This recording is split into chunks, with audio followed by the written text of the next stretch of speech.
किस्मत का खेल। तो कहानी शुरू होती है। सियोल की एक सर्द सुबह हल्की धुंध ने पूरे शहर को अपने आगोश में ले लिया था। सड़कें लोगों से भरी हुई थीं। हर कोई अपनी अपनी जिंदगी की दौड़ में व्यस्त था। उन्हीं गलियों में हाना, एक युवा फोटोग्राफर, अपने कैमरे के साथ सटीक फ्रेम तलाश रही थी। उसकी आंखें हर दृश्य को परख रही थीं, मानो वो हर पल को अमर करना चाहती हो। हाना के पास पेरिस के एक प्रतिष्ठित फोटोग्राफी स्कूल में दाखिले का मौका था, लेकिन सियोल के इस शहर से उसका गहरा जुड़ाव उसे जाने नहीं दे रहा था। वह अपने फैसले को लेकर उलझन में थी। इस समय वह केवल अपने काम पर ध्यान केंद्रित करना चाहती थी। दूसरी ओर कांग जून, एक मेहनती सॉफ्टवेयर इंजीनियर, अपनी सुबह की मीटिंग में देरी से बचने के लिए तेजी से चल रहा था। कांग जून अपनी जिंदगी को लेकर बेहद संगठित था, लेकिन कहीं न कहीं उसकी आंखों में एक अधूरी तलाश भी झलकती थी। इसी हलचल में एक मोड़ पर उनकी टक्कर हो गई। हाना का कैमरा उसके हाथ से छूटकर सड़क पर गिर गया और कांग जून के हाथों से उसकी कॉफी छलक गई। हाना की पहली प्रतिक्रिया गुस्से की थी। देखकर नहीं चल सकते, उसने नाराजगी से कहा। कांग जून, जो अपनी गलती के लिए पहले से ही शर्मिंदा था, तुरंत माफी मांगने लगा। मुझे माफ कर दीजिए, मैं जल्दी में था, उसने विनम्रता से कहा। हाना ने अपने कैमरे को उठाया और उसकी जांच करने लगी। कैमरा ठीक था, लेकिन उसका मूड खराब हो चुका था। कांग जून ने झिझकते हुए पूछा, क्या कैमरा ठीक है? मैं इसे ठीक कराने में मदद कर सकता हूं। हाना ने उसकी ओर देखा और पहली बार उनकी आंखें मिली। उन नजरों में कुछ था, एक अजीब सा अपनापन जो किसी अजनबी में महसूस करना असंभव लगता है। ठीक है, हाना ने ठंडी आवाज में जवाब दिया, लेकिन अगली बार थोड़ा ध्यान रखें। कांग जून ने मुस्कुराते हुए कहा, यकीन मानिए, अगली बार मैं सावधान रहूंगा। वैसे आपके कैमरे से लग रहा है कि आप फोटोग्राफर हैं। हाना का चेहरा थोड़ा नरम हो गया। हाँ, मैं फोटोग्राफर हूं। और आप? सॉफ्टवेयर इंजीनियर, कांग जून ने जवाब दिया। उनकी छोटी सी बातचीत में कुछ खास था। ऐसा लगा मानो दोनों को कुछ कहना बाकी हो, लेकिन शब्द खत्म हो गए हों। हाना ने जाने से पहले एक हल्की मुस्कान दी और कहा, अच्छा, ध्यान रखना, मेरी मीटिंग का समय हो रहा है। आप भी, कांग जून ने कहा और अपने रास्ते चला गया। लेकिन उस टक्कर ने दोनों की जिंदगी में एक हलचल पैदा कर दी थी। वो पल साधारण होते हुए भी असाधारण था। दोनों ने अलग अलग रास्तों पर चलते हुए उस पल को महसूस किया, जैसे उनकी मुलाकात किसी खास वजह से हुई हो। इस टकराव ने उनकी जिंदगी के रास्ते बदल दिए। यह एक इत्तेफाक था, लेकिन शायद किस्मत का इशारा भी। हाना और कांग जून को अभी पता नहीं था कि यह छोटी सी मुलाकात उनके जीवन की कहानी को नया मोड़ देने वाली है। दो रास्ते, एक फैसला। सियोल की ठंडी शाम थी। आसमान में सूरज ढल चुका था और शहर की रोशनी धीरे धीरे जगमगा रही थी। हाना अपने छोटे से स्टूडियो में बैठी थी, जहां दीवारें उसकी खींची गई तस्वीरों से सजी थीं। हर तस्वीर उसके जुनून और मेहनत की कहानी बयां कर रही थी, लेकिन आज उसकी आंखों में खुशी की जगह उलझन थी। हाना के हाथ में पेरिस के प्रतिष्ठित फोटोग्राफी स्कूल का ऑफर लेटर था। यह वही सपना था जिसे पूरा करने के लिए उसने सालों तक मेहनत की थी, लेकिन सियोल छोड़कर जाना, यह सोचना ही उसके लिए मुश्किल था। यहां उसकी जिंदगी थी, उसका परिवार था, और अब कांग जून भी। दूसरी तरफ कांग जून अपनी ऑफिस बिल्डिंग की छत पर खड़ा था। न्यूयॉर्क की एक नामी कंपनी ने उसे नौकरी का प्रस्ताव दिया था।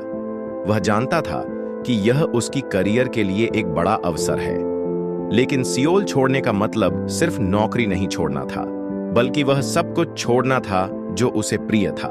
उसकी मां, उसका शहर और अब हाना। दोनों के रास्ते अलग अलग थे, लेकिन उनकी उलझनें एक जैसी थीं। अगले दिन कांग जून और हाना पार्क में मिले। यह वही जगह थी जहां उनकी मुलाकातें अक्सर हुआ करती थीं। हाना ने कांग जून को देखते ही पूछा, तुमने फैसला किया?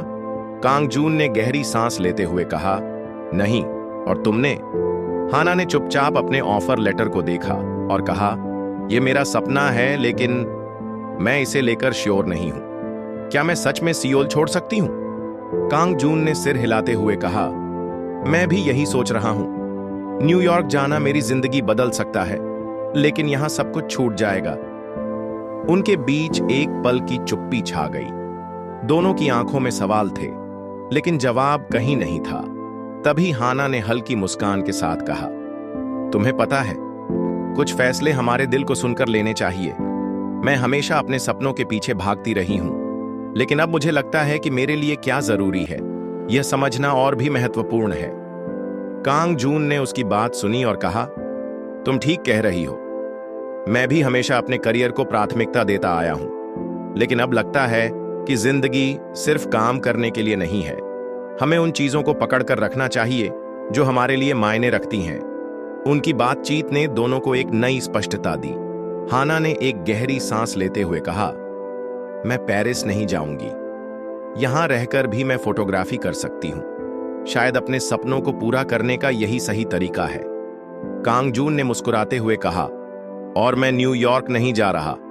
यहां रहकर भी मैं अपनी जिंदगी को बेहतर बना सकता हूं, और शायद यह फैसला मेरे दिल की सबसे बड़ी जीत होगी। उस पल में उन्होंने अपने फैसले ले लिए थे। यह आसान नहीं था, लेकिन दोनों ने वही चुना जो उनके दिल के करीब था। सियोल की सुबह, हल्की धूप शहर की गलियों को चमका रही थी। हाना अपनी पसंदीदा कैफे में बैठी थी, जहां वह अक्सर अपनी सोच को सहेजने आती थी। उसके सामने उसकी फोटोग्राफी के लिए बनाई गई योजना की डायरी खुली थी। वह पेरिस नहीं जा रही थी, और उसने यह फैसला पूरी तरह अपने दिल की सुनकर लिया था। लेकिन कहीं न कहीं यह सोच उसे परेशान करती थी कि अगर उसने पेरिस जाने का सपना छोड़ दिया है, तो क्या उसका यह फैसला सही था? दूसरी ओर कांग जून ने भी न्यूयॉर्क जाने का विचार छोड़ दिया था। उसने अपनी मां के पास रहने और अपनी जिंदगी को यहीं सियोल में नए सिरे से शुरू करने का फैसला किया। लेकिन उसके मन में भी यही सवाल उठता था, क्या उसने सही फैसला लिया है? एक दिन भाग्य ने दोनों को एक बार फिर साथ ला दिया। ये वही पार्क था जहां उन्होंने अपने सपनों और उलझनों पर चर्चा की थी। हाना वहां अपनी तस्वीरों के लिए नए विषय खोजने आई थी, और कांग जून अपनी किताब पढ़ने के लिए। फिर से मिलना इत्तेफाक है या किस्मत? हाना ने मुस्कुराते हुए पूछा जब उसने कांग जून को देखा। कांग जून ने हंसते हुए कहा, शायद दोनों। और तुम यहां क्यों? हाना ने जवाब दिया, अपने कैमरे के लिए कुछ प्रेरणा खोज रही हूं। और तुम? बस किताब पढ़ने आया था, लेकिन लगता है आज की कहानी कुछ और ही है, कांग जून ने मजाक में कहा। उनकी बातचीत फिर शुरू हुई। धीरे धीरे उनकी मुलाकातें बढ़ने लगीं, कभी कॉफी शॉप में, कभी पार्क में, और कभी शहर की गलियों में। वे एक दूसरे के बारे में और जानने लगे। हाना को कांग जून का सरल स्वभाव और उसकी छोटी छोटी बातों में खुशी ढूंढने की आदत पसंद आने लगी। वहीं कांग जून को हाना का अपने काम के प्रति जुनून और जीवन को एक कलाकार की नजर से देखने का तरीका बेहद आकर्षक लगा। लेकिन जैसे जैसे वे करीब आए, हाना के मन में एक सवाल बार बार उठने लगा, क्या यह सब महज एक इत्तेफाक था, या उनकी मुलाकातें किस्मत का खेल थीं? कांग जून के मन में भी यही सवाल था। एक शाम जब वे दोनों नदी किनारे बैठे थे, हाना ने कहा, तुम्हें नहीं लगता कि हमारी मुलाकातें, हमारे फैसले, सब कुछ जैसे किसी अदृश्य धागे से बंधा हुआ है? कांग जून ने गहरी सांस लेते हुए कहा, शायद यह किस्मत है, या शायद यह हमारा अपना चुनाव है। लेकिन जो भी हो, मुझे खुशी है कि मैं न्यूयॉर्क नहीं गया। अगर जाता तो शायद तुम्हें नहीं जान पाता। हाना मुस्कुराई और बोली, और मैं अगर पेरिस चली जाती तो शायद इस पल को कभी महसूस नहीं कर पाती। उनकी बातें गहरी हो चुकी थीं। दोनों को समझ आने लगा था कि उनकी मुलाकातें, उनकी दोस्ती और अब उनकी बढ़ती नजदीकियां केवल इत्तेफाक नहीं थीं। हाना और कांग जून की कहानी सिर्फ फैसलों की नहीं थी, बल्कि उस अदृश्य ताकत की थी जो उन्हें बार बार एक दूसरे के करीब ला रही थी। यह किस्मत का खेल था जो उन्हें यह सिखा रहा था कि सही लोग और सही पल हमेशा सही समय पर आते हैं। सियोल की ठंडी रात थी। शहर की जगमगाती रोशनी के बीच कांग जून अपने अपार्टमेंट की बालकनी में खड़ा था। उसके हाथ में एक पुरानी तस्वीर थी, उसकी और उसके बचपन के दोस्त की। यह तस्वीर उसे उस समय की याद दिला रही थी जब उसने एक गलती की थी, जिसने उसे अब तक पछतावे में डुबो रखा था। उसका बचपन का दोस्त यूसु उसके लिए परिवार जैसा था, लेकिन एक झगड़े के दौरान कांग जून ने बिना सोचे समझे ऐसी बातें कह दी जिसने उनकी दोस्ती को हमेशा के लिए खत्म कर दिया। यूं सू उसके जीवन से चला गया और कांग जून अब तक खुद को माफ नहीं कर पाया था। यह अतीत की परछाई उसे बार बार याद दिलाती थीं कि वह अपनों की कदर करने में असफल रहा था। दूसरी ओर हाना अपने स्टूडियो में बैठी थी। वह अपने कैमरे के लेंस को साफ कर रही थी, लेकिन उसका मन कहीं और था। उसकी आंखों के सामने एक पुरानी ईमेल का दृश्य तैर रहा था। यह ईमेल उसने अपनी कॉलेज की सहेली को भेजा था, जिसमें उसने अपने करियर को लेकर अपनी सारी कुंठा निकाल दी थी। वह समझ नहीं पाई थी कि उसके कठोर शब्दों ने उसकी दोस्ती को हमेशा के लिए खत्म कर दिया था। हालांकि हाना और कांग जून अब एक दूसरे के करीब आ चुके थे, लेकिन दोनों के दिलों में अतीत की यह पीड़ा एक दीवार बनकर खड़ी थी। एक दिन जब वे एक शांत कैफे में बैठे थे, हाना ने कांग जून से कहा, तुम कभी महसूस करते हो कि अतीत कभी कभी हमारा पीछा नहीं छोड़ता? कांग जून ने उसकी ओर देखा और गहरी सांस लेते हुए कहा, हर समय। कभी कभी लगता है कि मैंने अपने अतीत की गलतियों से खुद को माफ नहीं किया और शायद इसीलिए मैं खुद को पूरी तरह खुश होने नहीं देता। हाना ने धीरे से पूछा, क्या मैं जान सकती हूं कि तुम्हारे साथ क्या हुआ? कांग जून ने पहली बार अपनी कहानी किसी के साथ साझा की। उसने हाना को अपने दोस्त के साथ हुए झगड़े के बारे में बताया। उसने कहा, मैंने उसे खो दिया और मुझे लगता है कि यह मेरी सबसे बड़ी असफलता है। शायद इसी वजह से मैं किसी के करीब आने से डरता हूं। मुझे लगता है कि मैं उन्हें भी खो दूंगा। हाना ने उसकी बात ध्यान से सुनी और फिर अपनी कहानी साझा की। उसने बताया कि उसने कैसे अपनी दोस्ती को अपनी गलतियों से खत्म कर दिया। उनकी आंखों में नमी थी, लेकिन एक दूसरे के दर्द को समझने का सुकून भी। क्या तुमने कभी उनसे माफी मांगने की कोशिश की? हाना ने पूछा। नहीं, लेकिन शायद अब समय आ गया है, कांग जून ने कहा। तो चलो इसे बदलते हैं। हमें अपने अतीत की परछाई को अपने भविष्य पर हावी नहीं होने देना चाहिए, हाना ने दृढ़ता से कहा। उस दिन कांग जून और हाना ने फैसला किया कि वे अपने अतीत का सामना करेंगे। कांग जून ने अपने दोस्त से संपर्क करने की कोशिश की और हाना ने अपनी पुरानी सहेली को एक ईमेल लिखा। अतीत की परछाई ने उन्हें परेशान किया था, लेकिन उनके रिश्ते की ताकत ने उन्हें इसे पार करने का हौसला दिया। यह कहानी हमें सिखाती है कि माफ करना और माफी मांगना हमारे दिल के बोझ को हल्का कर सकता है और नए रिश्तों को और मजबूत बना सकता है। सर्दियों की शुरुआत हो चुकी थी। सियोल की गलियों में ठंडी हवाएं चल रही थीं। हाना और कांग जून की जिंदगी में भी एक अजीब सी ठंडक आ गई थी।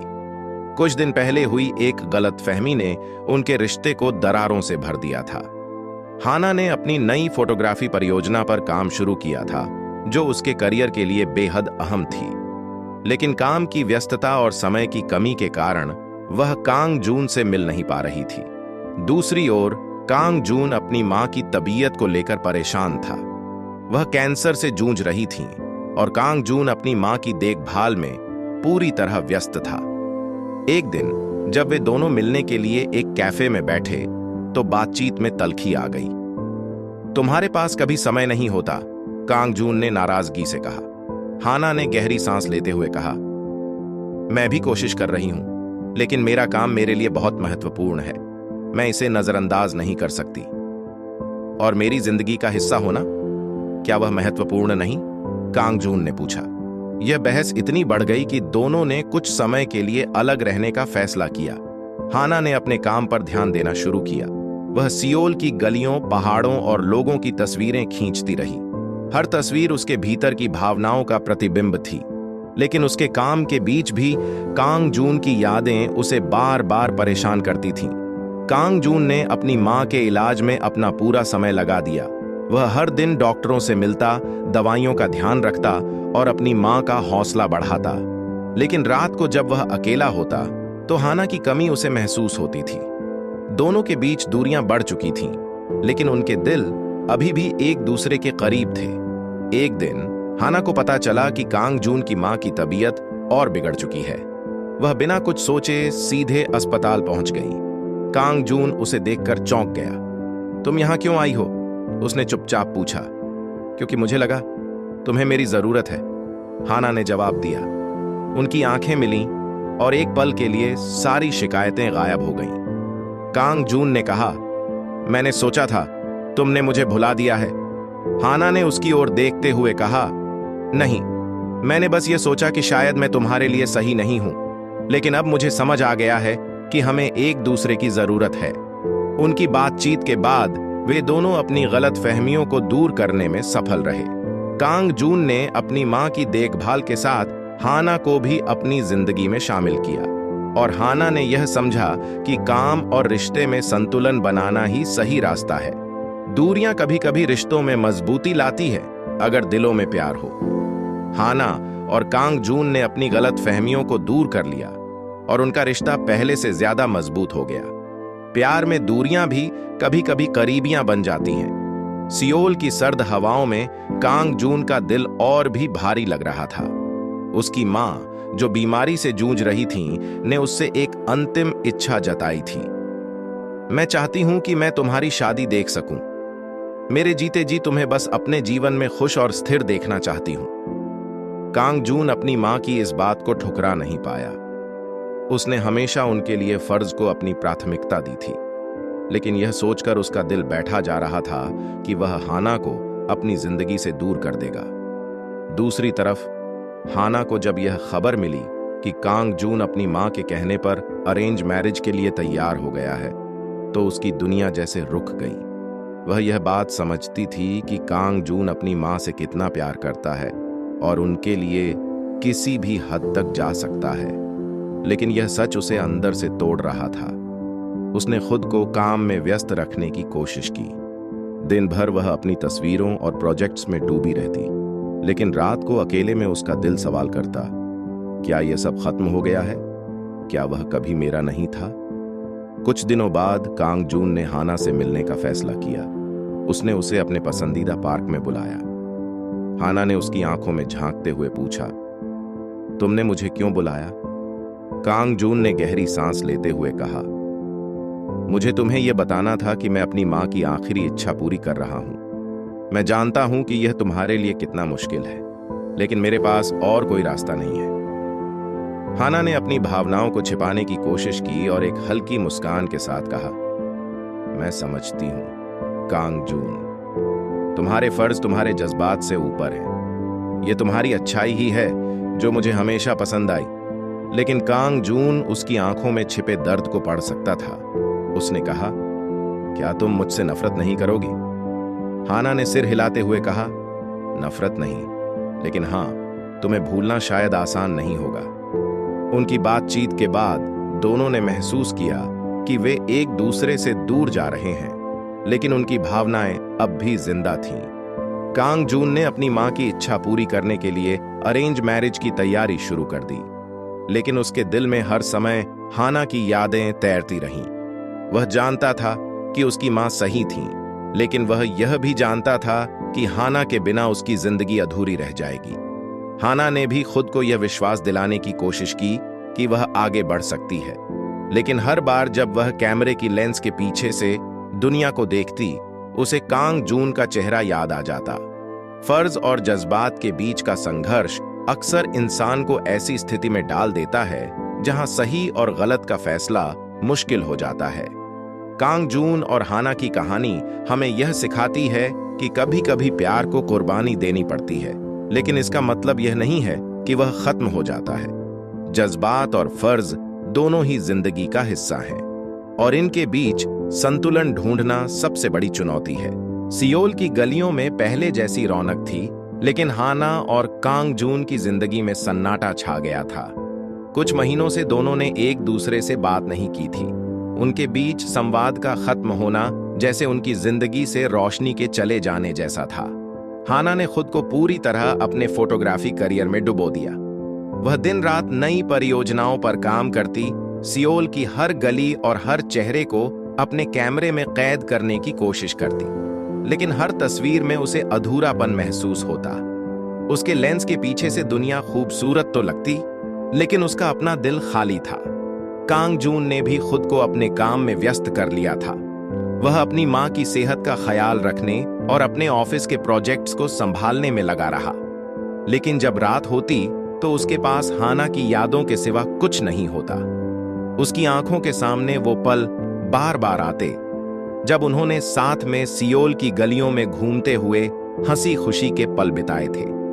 एक दिन हाना ने अपना पुराना स्केचबुक निकाला जिसमें उसने कांग जून के लिए कुछ तस्वीरें और नोट्स बनाए थे।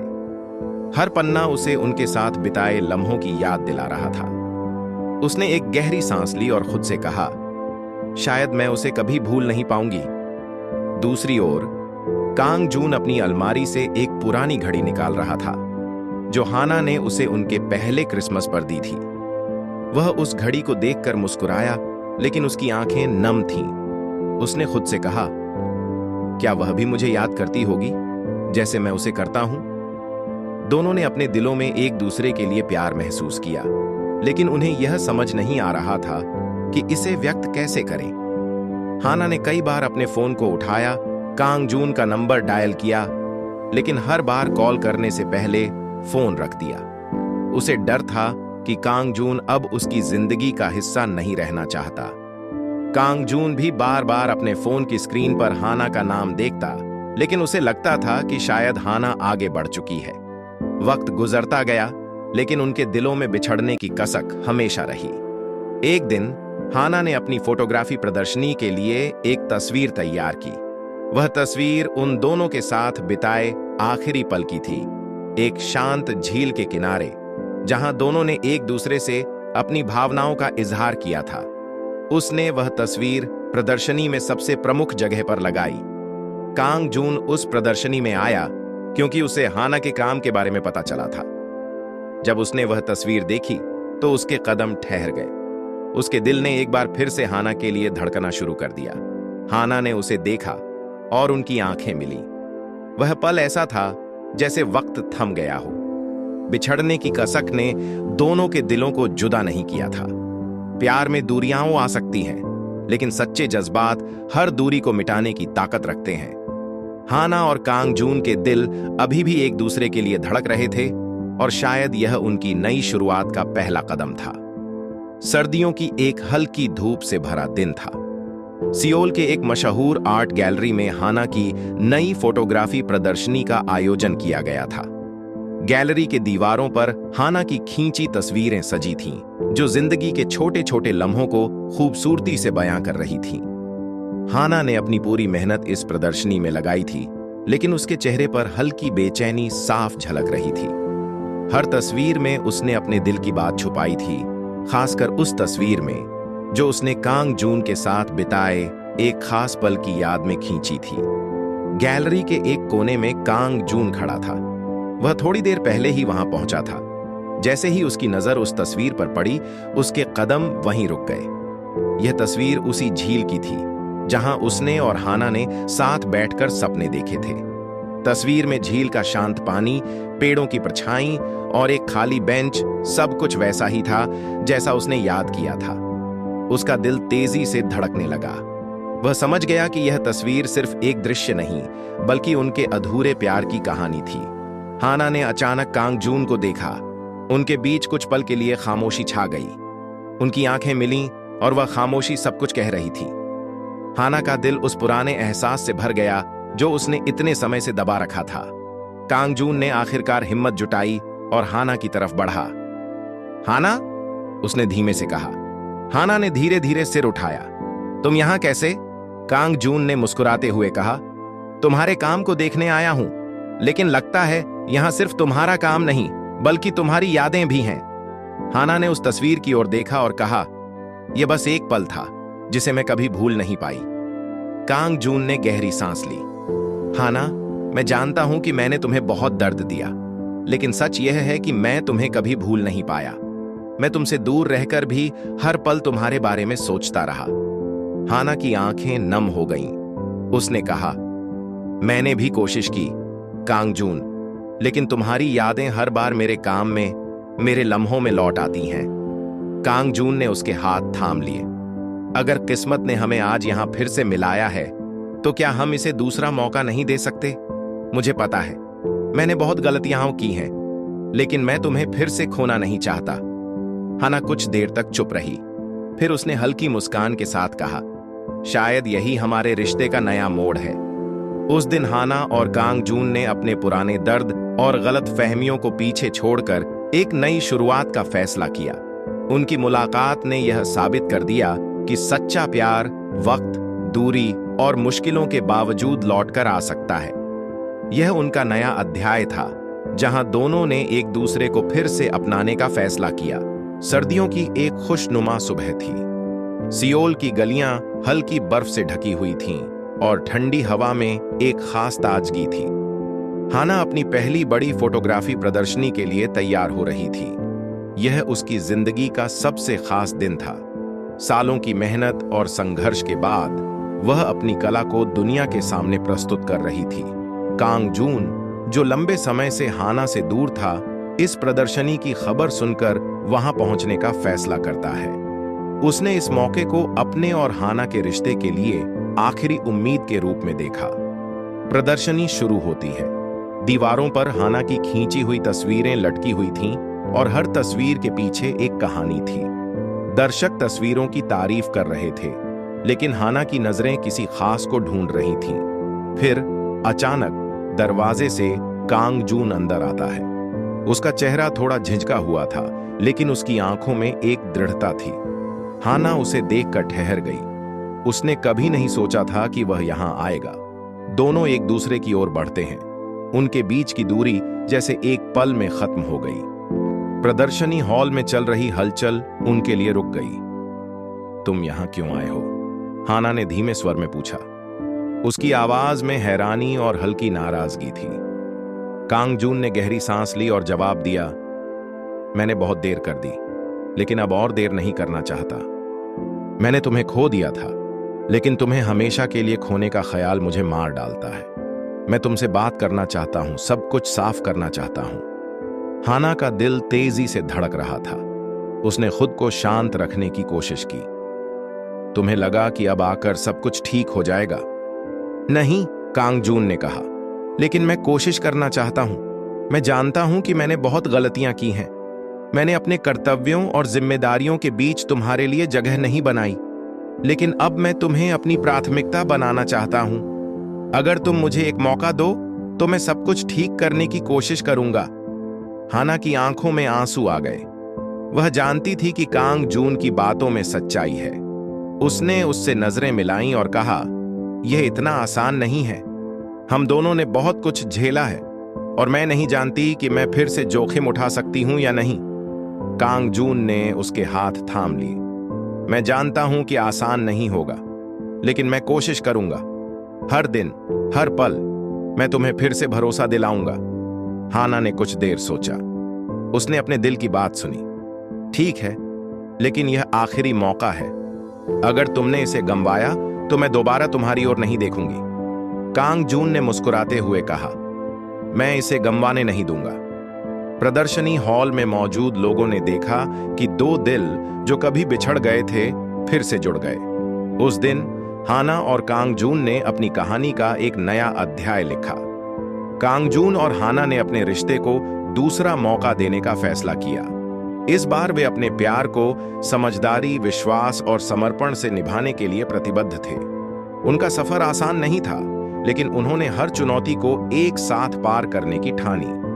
कांग जून ने सबसे पहले अपनी पुरानी गलतियों को स्वीकार किया और उनसे सीखने का प्रयास किया। उसने महसूस किया कि केवल प्यार का इजहार करना काफी नहीं है, बल्कि इसे हर रोज अपने कर्मों से साबित करना भी जरूरी है। उसने हाना के लिए समय निकालना शुरू किया, उसकी फोटोग्राफी के जुनून को समझा और उसमें अपना योगदान देने की कोशिश की। वह उसकी प्रदर्शनी के लिए स्पॉन्सर्स ढूंढने में मदद करता और कभी-कभी उसके साथ नए लोकेशन पर शूटिंग के लिए भी जाता। हाना ने भी कांग जून को समझने की कोशिश की। उसने जाना कि कांग जून अपने परिवार और काम के प्रति बहुत जिम्मेदार है। उसने उसे हर कदम पर सपोर्ट किया, चाहे वह उसकी नौकरी हो या उसकी मां की देखभाल। उसने महसूस किया कि प्यार सिर्फ लेना नहीं, बल्कि देना भी है। दोनों ने यह भी तय किया कि वे अपनी व्यक्तिगत पहचान को बनाए रखेंगे। हाना ने अपने फोटोग्राफी करियर को नई ऊंचाइयों पर ले जाने की ठानी। कांग जून ने उसे पेरिस में फोटोग्राफी कोर्स के लिए प्रोत्साहित किया। उसने कहा, तुम्हारे सपने मेरे लिए भी उतने ही खास हैं जितने तुम्हारे लिए। हाना पेरिस चली गई और दोनों ने लॉन्ग डिस्टेंस रिलेशनशिप का सामना किया। यह समय उनके लिए चुनौतीपूर्ण था, लेकिन उन्होंने हर दिन एक दूसरे से बात की, अपने सुख दुख साझा किए और एक दूसरे का हौसला बढ़ाया। इस दौरान उन्होंने सीखा कि असली प्यार दूरी से कमजोर नहीं होता, बल्कि और मजबूत होता है। 1 साल बाद हाना ने पेरिस से अपनी पढ़ाई पूरी की और एक मशहूर फोटोग्राफर बनकर लौटी। कांग जून ने एयरपोर्ट पर उसका स्वागत किया और दोनों ने खुशी के आंसुओं के साथ एक दूसरे को गले लगाया। यह पल उनके लिए किसी सपने के सच होने जैसा था। कुछ महीनों बाद कांग जून ने एक खास दिन का इंतजार किया। उसने एक खूबसूरत जगह पर हाना को ले जाकर उससे अपने दिल की बात कही। उसने कहा, हमने अपने हिस्से की दूरियां और परेशानियां देखी हैं, लेकिन अब मैं चाहता हूं कि हमारा सफर हमेशा साथ में हो। क्या तुम मुझसे शादी करोगी? हाना की आंखों में खुशी के आंसू थे। उसने मुस्कुराते हुए कहा, हाँ, मैं हमेशा तुम्हारे साथ रहना चाहती हूं। उनकी शादी सियोल की एक छोटी सी चर्च में हुई। यह एक साधारण लेकिन खूबसूरत समारोह था, जिसमें उनके करीबी दोस्त और परिवार शामिल हुए। उनकी शादी की तस्वीरें देखकर हर कोई कहता, यह जोड़ी एक दूसरे के लिए बनी है। कांग जून और हाना ने अपनी जिंदगी की नई शुरुआत की। उनका प्यार अब पहले से ज्यादा गहरा और मजबूत था। उन्होंने दिखा दिया कि सच्चा प्यार मुश्किल हालातों में भी अपनी जगह बना लेता है। उनकी कहानी सिर्फ एक प्रेम कहानी नहीं थी, यह भरोसे, समझदारी और सच्चाई का प्रतीक बन गई। उन्होंने साबित कर दिया कि सही फैसले और किस्मत का मेल हमेशा सच्चे प्यार की जीत करता है। आपको कहानी कैसी लगी? कमेंट में जरूर बताना। इसी तरह की प्यार भरी स्टोरी देखने के लिए वीडियो को लाइक और चैनल को सब्सक्राइब करें।